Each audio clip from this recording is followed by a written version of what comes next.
A lot of people are first to tee off with their three friends. They hit their ball in the trees, and their friends say, "John, the ball went in those trees there because that's where you're aiming. Your feet were aiming there." And you say, "Well, I felt like I was aiming straight." Or then you hit a ball straight and they say, "Well, your actual feet were aiming to the trees, but your ball went straight." And then you're all confused. They're trying to mean well by helping you out, but in the end, nobody really knows what they're talking about.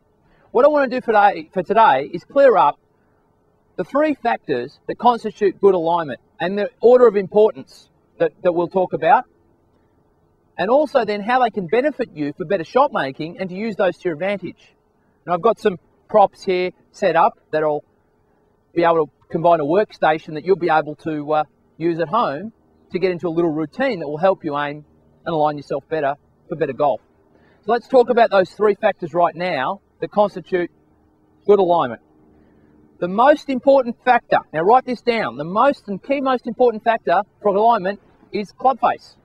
And what I mean by club face is the bottom of the golf club, the leading edge, being vertical and straight, not closed and not open. Understanding the positioning of that to the ball is about 70% of the whole deal. If you can get that right, that'll help you a lot. I'll show you how to do that right now as I walk into my workstation. I've got my two bits of 4x2 here lined up. The bottom of this club face here is going to be aligned perfectly flat on the base of this wood.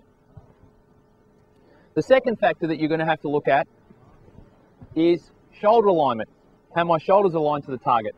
So I'm going to put another golf club here. I'm going to place this underneath my shoulders, underneath my armpits. Now, if I line my shoulders up straight, you'll see that this club will point pretty much straight, and my eyes will look at 90 degrees down that line. Now, to a lot of golfers, that'll feel a long way to the right. If my both eyes want to see the target as straight, I'll actually look front on to the target, but have a look now where this butt of this golf club's pointing, well to the left. Alignment problem number 2, order of importance. You must get your shoulders straight. Third factor is feet. And you're going to say, "Steve, why have you got this positioned on your heels here?" Most people at the driving range have it on their toes. And actually, the real place to have it is on your heels, and I'll explain why. If you had Ben Hogan's book and you saw him flare that front toe out, you would actually see that as you look down the ground to you, that would actually look like your feet are open. But actually, based on my heels, they're square. If I happen to have a pigeon-toed gait, walking in with my toes pointed inward and pronated, it actually looked like I was aiming to the right. But as you can still see, the heel line is straight. So that's how I get my heel line and stance line, most importantly, straight for me. Now, is this essential for straight shot making? No way. Lee Trevino played an open stance, which allowed him to clear his hips a little bit more as he hit, but he certainly knew where that club face was, and he also certainly knew where his shoulders were.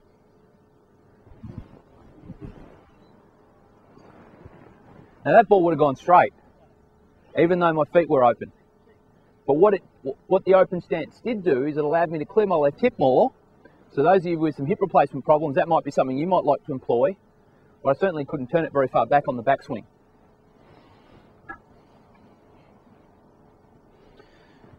Peter Jacobson, on the other hand, played a closed stance. He still had his baseline straight, he still had his club face straight, much like Trevino's. This allowed him to turn his right hip back more, and obviously limited how far his left hip could clear through the ball. That ball would have also gone straight.